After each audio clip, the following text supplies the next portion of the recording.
love is gone, that your love is gone.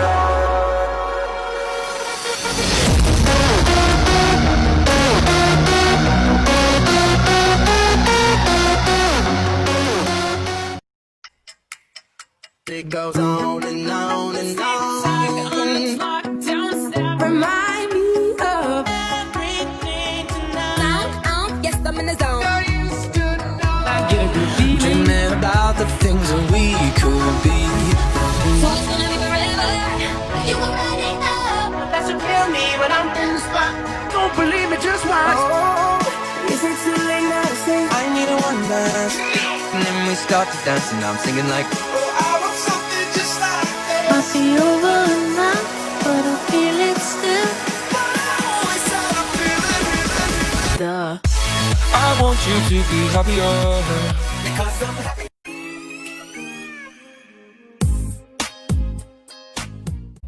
Assalamualaikum warahmatullahi wabarakatuh. Hello, my name is Srei Nur Astuti.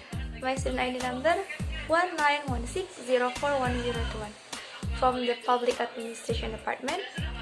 In this video, I will explain my view about a policy that is still being discussed by the public. At the end of the video, I also provide input or suggestion for related parties. I hope this video can increase our knowledge.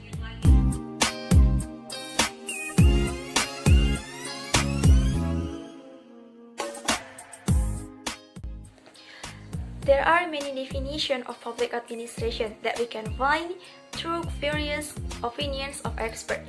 According to Kelas and Plano, public administration is a process by which public resources and personnel are organized and coordinated to formulate, implement, and manage decisions in public policy.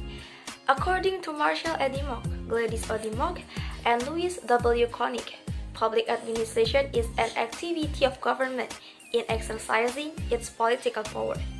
It can be concluded that public administration is an activity carried out by the government in order to meet public needs effectively and efficiently. Public administration itself in Indonesia is closely related to the executive agency, which then has a structure under it to serve the needs of society directly.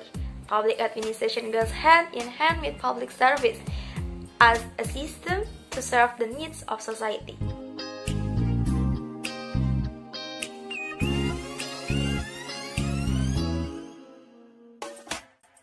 Administration that has developed until now, even following technological development, is an achievement that needs to be appreciated.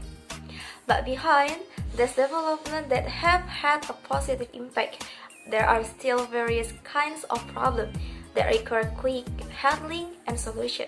From various articles and online media that I read, the problem that often occurs is the poor quality of public service in the respective regional government. Starting from service procedure that help many recruitment to be carried, the lack of socialization regarding procedure and recruitment to the community, the length of time to get this service, the facilities available in the service building are inadequate, such as less waiting chairs, then the number of rooms that must be entered by community when they want to get service, and the lack of ability and skills of human resource. For example, Taman Sari residents who were victims of eviction by the Bandung city government experienced loss of important documents, physical violence, and decreased income. But the Bandung city government did not respond to the residents' complaint. The report from the Ombudsman website through 2020, the West Papua Ombudsman received 100 reports consisting of 16 full regular reports and 13 special reports related to COVID-19. Then quote from the online media portal tik.com, Sri Mulyani, as the Minister of Finance, said that 13% of public service users still have to pay breaks.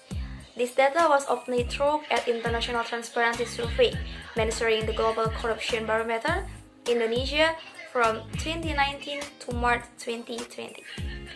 This news is a fake occurs in society where the quality of public service carried out is still questionable and requires solution and immediate handling.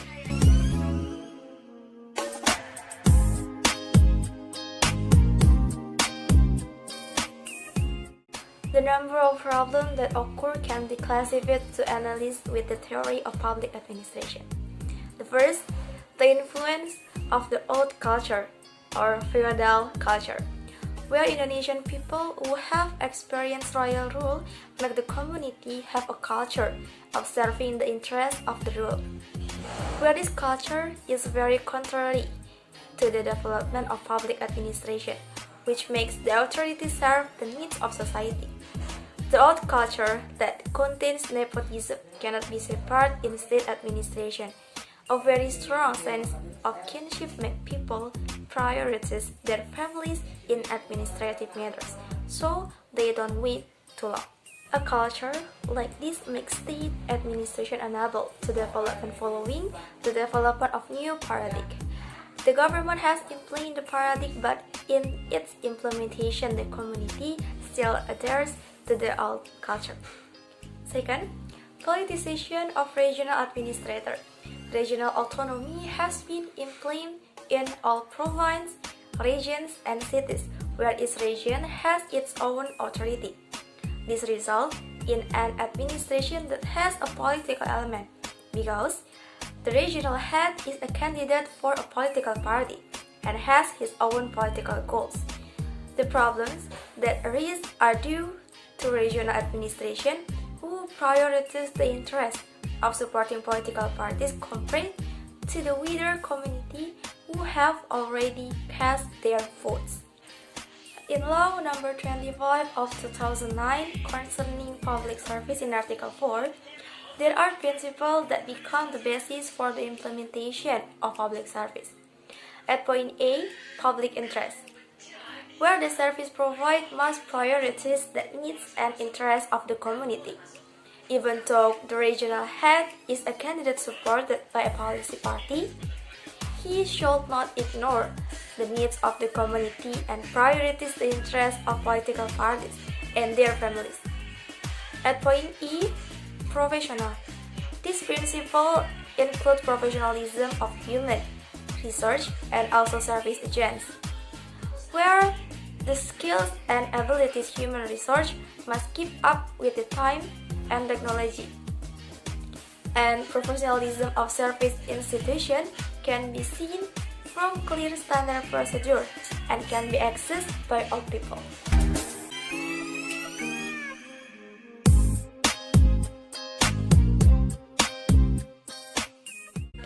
These problems must be resolved quickly with appropriate solution and handling. The government in this case has made various efforts to deal with this problem. First, reforming public services, one of which is institutional restructuring, namely sampling the bureaucracy for a more professional organizational development, and also so that the division of duties and authorities becomes clear. Second, namely increasing the professionalism of public service officials. The ability and skills of public servants must continue to be improved, so that the development of comprehensive public service in all fields. The third is the use of technology such as e-government, namely service that can go online, either government website or application that can be downloaded by the public. This can make time, efficiency, and easier for people to queue directly. And pandemic conditions like this are quite effective ways to reduce the risk of transmission. And last, fourth, is supervision, which is an important point in the various effort made. Supervision must be carried out regularly and on a scheduled basis, or it can be done suddenly so that the real performance of public service can be seen. Okay, thank you for watching this video. I hope this video is useful for all. Thank you.